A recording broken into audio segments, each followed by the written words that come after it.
All right, ladies and gentlemen, welcome back. It is Monday, September 18th. We've got another chart talk coming at you. Very choppy market, very typical of the September month, the worst month of any month throughout the year historically. So without further ado, let's jump into the market outlook. All right, so I've got the SPY up on my screen, and each one of these candles is a day. You just see how choppy it's been these last few weeks. And really, since we topped at the end of July. It's just been very, very, very choppy. And we see stocks making very fast moves off support. We see a lot of head fakes. We see a lot of, a very important motto in this type of market is failed moves yield fast moves in the other direction. And let me jump into that a little bit. So, we have, maybe Head and Shoulders playing out here in the SPY. The biggest chart right now is the IWF, the small cap. So we know they've been in this macro pattern. They were very strong in the middle of the year. We thought that pattern was going to break. Maybe it does later in the year. But right now, it's testing this major support area. Break here, this little Head and Shoulders, looks like we head to the bottom end of the range. That'd be very tough for, growth stocks, small caps, things like that. Would definitely put some pressure on the market. So what I was talking about, failed moves yielding fast moves, is let me talk about this AMD for 1 second. And this is how you have to react in this market if you're, you're an active trader. If you're a long-term investor, this doesn't really apply to you. If you're an active trader, here it is. We see this little downtrend, right, in AMD. Let's cut out the sell-off, okay? These little days here are the key days to me, where it tries to pop the downtrend. Now, all the bulls out there are sitting there looking at this chart. They're looking at this previous resistance area, turning to support. AMD is going to break the downtrend, right? What happens? So it tries to push up here into this moving average resistance. And I don't know if you remember, chart talk, was it last week? I was like, there's a big move coming in AMD. It's either going to break this downtrend or it's going to fail horribly, but it's not just going to chill. So we saw it try to break this downtrend last Thursday, very weak move, and then Friday, boom, sell off. And we're seeing that a ton. And that's what happened with the Nasdaq in general. Nasdaq QQQ, okay, coming last week. This is Wednesday right here, so Tuesday, Wednesday. Looks like we're kind of consolidating. Looks like we might even break out. But again, no push, no volume through that. We're in a choppy market. Boom, screw bar Friday, and now everyone's getting chopped up. So the only thing really you can do in this market right now, besides unless you're hands off, is to expect the chop, is to anticipate the chop. Instead of looking to buy something that's way up, wait for the reversal. And I don't want to say that, but I would say for a great example is this AMD, where I was thinking short last week, that Thursday, Friday, and now we came into this support level. Now I'm looking for a cute little long. We got this little double bottom. We got this, huge previous resistance area. Now that's acting as support. All right. The SOXX, the semiconductor ETF, sitting on huge support. So I'm pretty bearish on the semis, but I need to see this break. Once this breaks, that's when I'll get, I'll start shorting these things. We had a couple trades in them Friday, but I'm kind of babbling at this point. I'll get into my individual stuff in a sec. What are you thinking over there before I, talk, how right. Give me a second. Hold on. All right. So I'll go over a couple of little sectors and a couple of division names as well to give you a breather. So again, last week, we drew out this, kind of bullish wedge that we saw kind of forming. And again, very crude, kind of kindergarten, green for uptrend. Simple though. I like that. It's very simple. And we kind of, saw the market kind of following, this very crude, very simple, downtrend line. Again, you and I it seemed like we both were kind of in a similar camp of expecting some kind of like little pullback in the market. Let me try to just delete these 45 little lines here. But it seems like we've seen these lower highs. We've seen, it's kind of the support holding in this 430 area. I feel like we have to roll over a little bit, maybe shake this 430 area out. And then we look for those kind of support buybacks. Again, sector-wise, it's been pretty bleak. Again, energy has been leading, the market. but it has been getting a little toppy up here. It's getting a little exhausted. It's very close to all-time highs, about 2% away here from hitting all-time highs. But we saw in the industrials about 2 months ago, they were the first sector pretty much this year to put in new all-time highs for the year out of all the major sectors. But once they did that, this little red circle here, when everything looked amazing, all-time highs, industrials taken out, looks great. They kind of lose momentum there at the retest. They start to pull into, like a stage 3 or stage 4 breakdown. So maybe that's to come in the energy sector. Maybe we push a little bit higher. Maybe we retest or hit new all-time highs, but maybe it kind of follows suits with the industrials where it just loses the momentum once that's there. So energy to me seems like if you're in it, it's great, but to look to get into now, it's just you've missed too much of this move. And the industrials kind of showing us kind of what happened after the fact. Same thing, amazing move off lows. And then, it's just been breaking down. Sectors to avoid, it really seems there's kind of 3 major ones. It seems the utility sector, again, is in a major stage 1 base. I have this orange kind of pictorial lines here, just kind of like a thing of an orange, the lights turning orange, like you're slowing down to avoid. So utilities, REITs, Nice. and again, trying to keep it as simple as possible. I like that. Yeah. So again, for anytime you see a green line, that's something we're looking to buy through it. If you see a red line, it's breakdowns or areas where we're trying to get out. And then orange lines, to kind of temporarily pause. So same thing in the REITs. And again, the mid cap and small caps as well. They've both been in these pretty major bases. The IDM is like in dead smack middle of this, very massive base it's been in. I do think eventually at some point we do break out higher, but it's really a coin flip here. Again, you were kind of talking about it earlier as it's just kind of aging over into it's like short-term support. So these seem like avoids. Again, the ones that have been really running up, industrials and energy, just seem very exhausted. So it's like you said, it's very choppy. There's really no direction out of the market. On my end, again, I was been in this RCL last week. I'm probably going to get stopped out probably tomorrow with a stop under that 95. But again, up through 100, still looks good. Just wasn't ready just yet. The only 2 other names, well, I guess actually 3, I'm keeping a close eye on that I have orders in, is this BMW.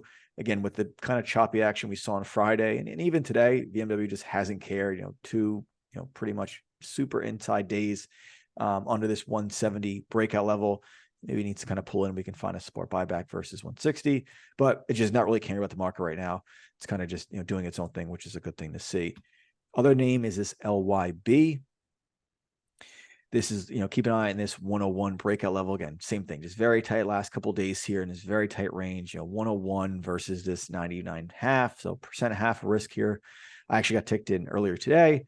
Stop versus 99.50. So again, just a textbook little bull flag, very tight consolidation under the level, very tight risk. And then lastly, this UFPI, which I know Nick Neff is still in.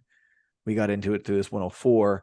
I got shooken out when it, reversed back down, but still in the same flag, still showing us clearly that there's someone here at 100 that's kind of supporting this stock here. So, I'll definitely look to get back into this name back up through this 104. If it's go this week, I'll be in. If not, it's just whenever wants to go. That's when I'll be getting involved. So, very short watch list. A couple of other names, this SAIA, we were looking through is 440, but, clearly rejected that level last week and is breaking down the support. So this might be more of like a support buyback candidate, but we need to see, some kind of shakeout reversal before that's going to be it. I'm not trying to like step in front of support here. I want to see, some type of reversal before, that's the case here. So that's kind of my main focus. And that's my little pitch for the week. Right. All right. Good stuff. All right. So what I was highlighting in the newsletter is semiconductors. So I got TSM here, Taiwan Semiconductor Manufacturing Company. They're the biggest suppliers in the world of semiconductors. They supply NVIDIA, they supply Apple, they supply about, I think it was like 70% of the world's semiconductors. Taiwan itself produces 90, maybe 95% of the world's semiconductors. It's all them. So what do we know about NVIDIA? Okay. NVIDIA had such crazy earnings because of the AI stuff, right? Demand is just through the roof. Anything AI related, data processing centers, anything AI related. So TSM came out with a note Friday, saying they're pushing back on customers' orders because demands are weakening, or they're delaying orders because demand is weakening. The one thing we know right now is that semiconductors have demand through the roof. AI is crazy. all Mhm. these earnings are so, cataclysmic, but I'm seeing this one pattern, and when we capitalized on Friday, um, I capitalized on a few names. This LRCX is the first one. Um, Huge breakdown. Now they had earnings back here. They beat earnings. They were decent. They beat, but it wasn't one of those, Nvidia crazy, billions and billions of dollars beats. They just barely beat. Mhm. So for a company that went 520 to 700 in a few months, they should really, really beat. What was the other one? This AVGO is the one I'm targeting right now. You know, um, Here's a company that went 600 to 900 in what, 3 weeks based off the AI hype. Mhm. Now they're sitting here kind of, here were their earnings. Where was it? This was the day before. Then this is the earnings. Gap down, sell off. And, maybe a bear flag started. It could bounce from this area, but look at what we saw at NVIDIA. Here's the earnings. Gap up, you know, fades the bounce. And then Thursday, Friday, we saw that sell off happen. It continued into today, and then they reversed. So semiconductors are supposedly very, very strong, but the earnings maybe aren't showing that. These guys have a huge way to fall if that is true. We don't really Mhm. know. There's so much convoluted information that comes out of Taiwan and things like that. It's just like we don't know what's really going on in China. And, you can only trust what you hear. But regardless, if these guys do have a breakdown, there's going to be some serious opportunity across the board. So this is why we had that conversation once in Alpha about whether or not we love or hate bubbles. We love bubbles. Look at this trade I got in SMCI. So SMCI was a name that I dearly messed up. Me and Blake messed this name up so bad down here. We bought this earnings flag and we got out break even. We bought 140, came back to our price, Mhm. and we had so much going on in the morning. We got out break even. I lost $500.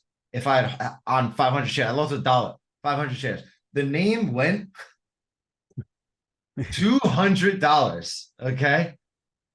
What is that? 100 grand. Mhm. So, regardless, look at this setup it gave us now. Okay. So it has the huge run. Earnings comes down. It has earnings.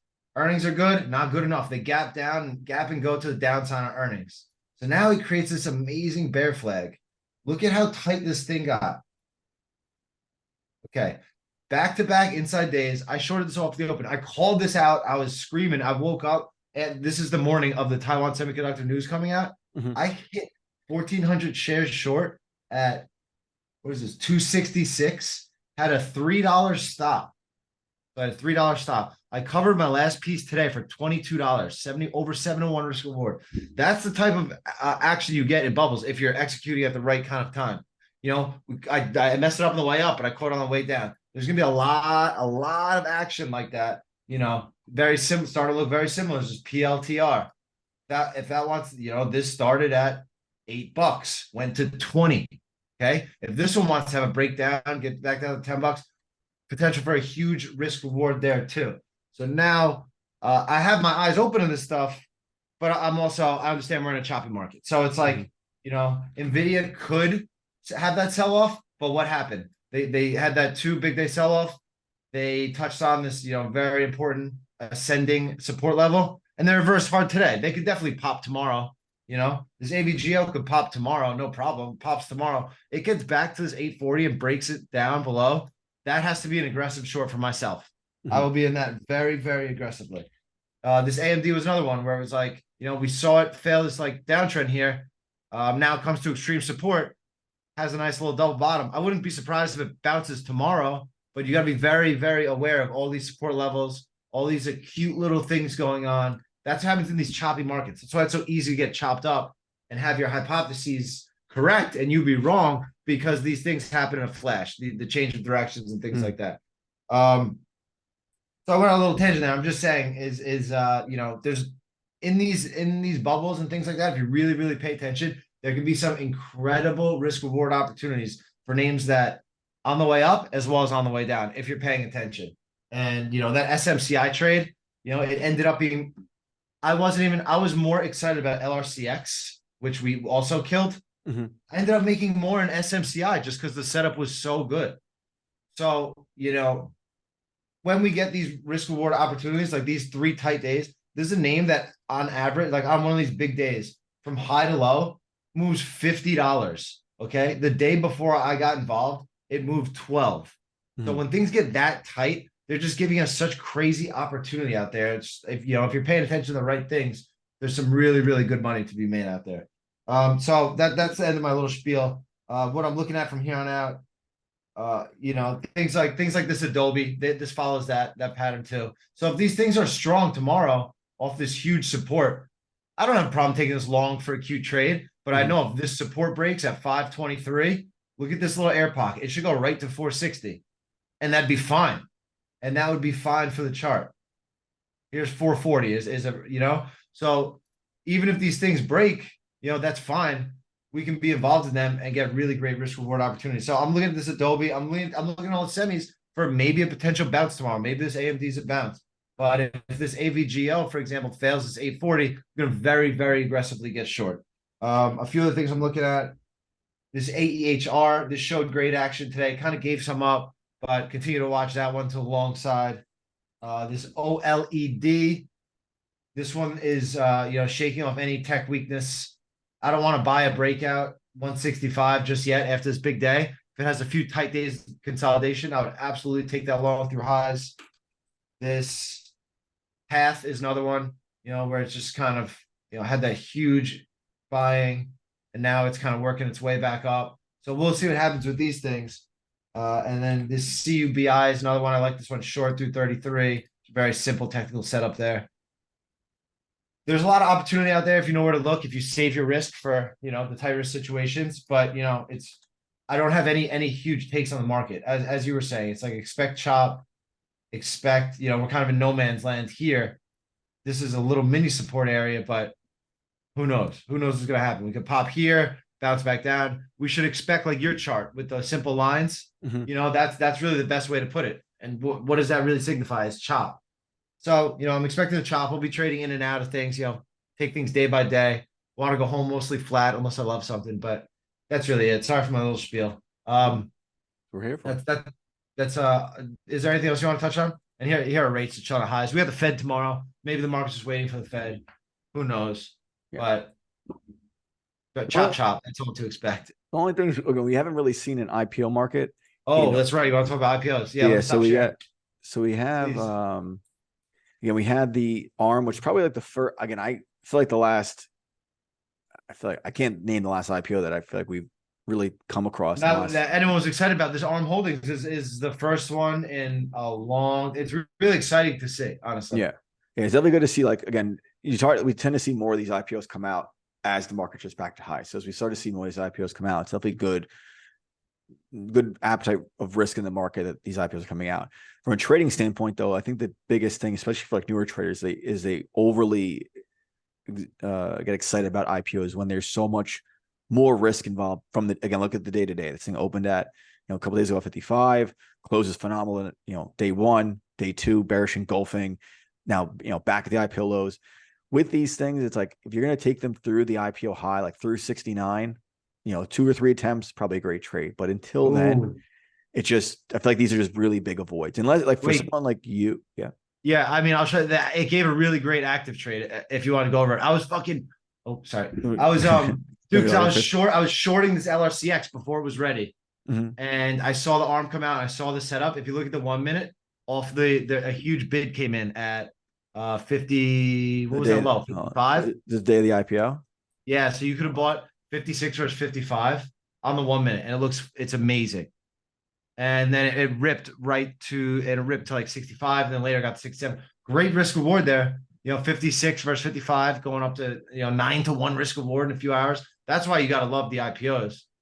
You can really only see it off of 1 minute though. That's why it's difficult because you're trading it for 1 minute, Yeah, I'm trying to like zoom out to like, because I know. it's like you and I know it, but it's like if someone can't visually see it, it's like you don't know what the hell we're talking about. Again, even going let me back get it up. oh, I got it here. Hold on. Well, Oh.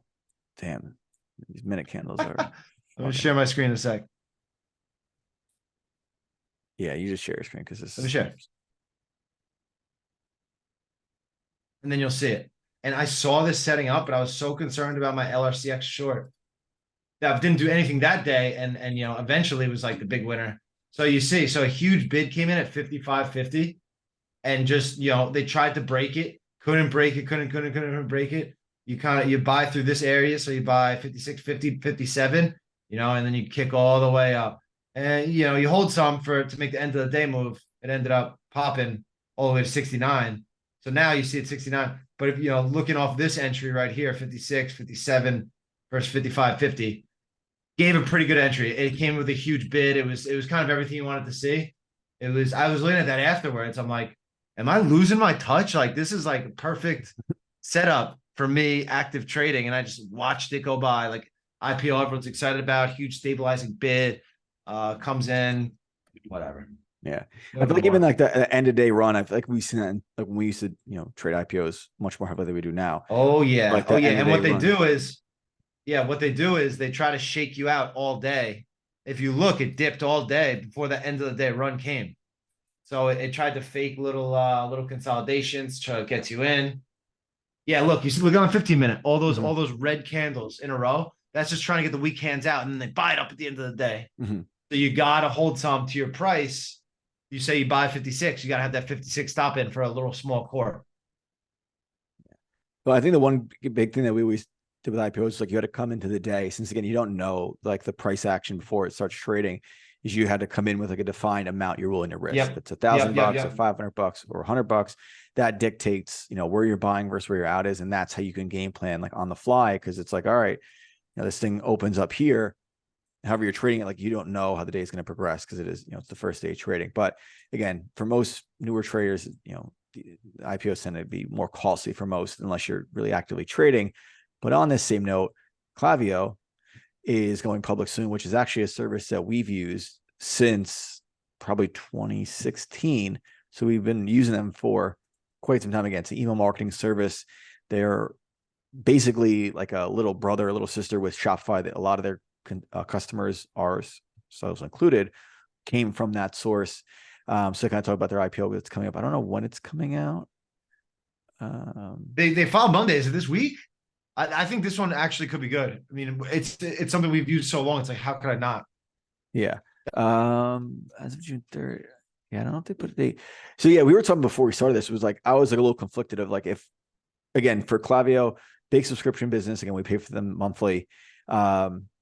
We've used it for years. We're not going to change it anytime soon. Again, there are other competitors out there, MailChimp and all these other places. But once you start to use one of these services, it's very hard to up and change them because it's like you're used to, like I'm used to Klaviyo. Like we write newsletters from Klaviyo. For us to change to MailChimp is like for what reason? So I feel like they have very sticky customers.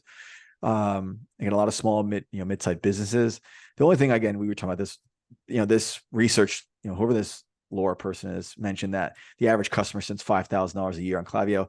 That was the only thing of this article that to me just seemed a little far-fetched, given what we pay It to only use the has, wow, service. only 1958 customers. No. So this is they're comparing Klaviyo with Braze. I don't know who Braze is, but it's another email marketing No, no, service. no. He's saying, look, Klaviyo averages 5,000 per customer, which had 1958 customers as of July 31st. Hold on.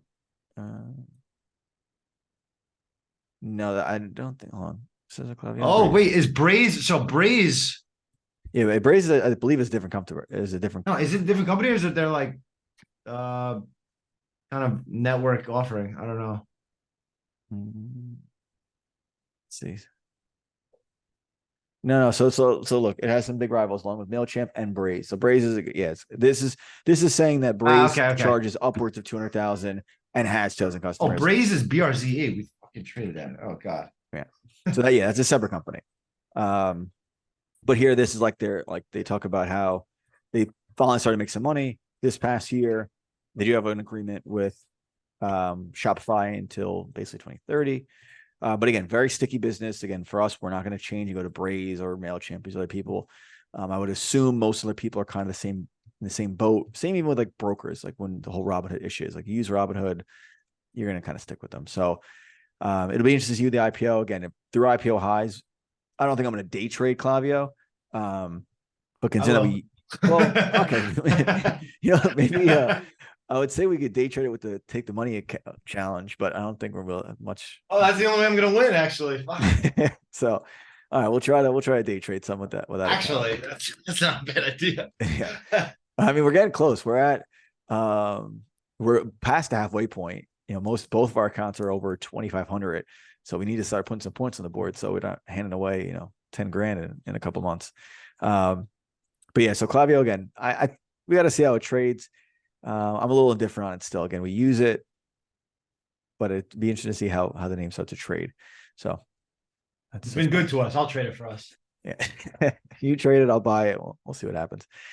All right. So I guess that was really the last point I want to kind of touch upon. There you go. I think that's it. All right. That's good. All right. Yeah, exciting time if all these IPOs come back. But that's what we got for today, huh? That's it. All right, guys. As always, been good. Like, subscribe, questions, all that good jazz. See you next week.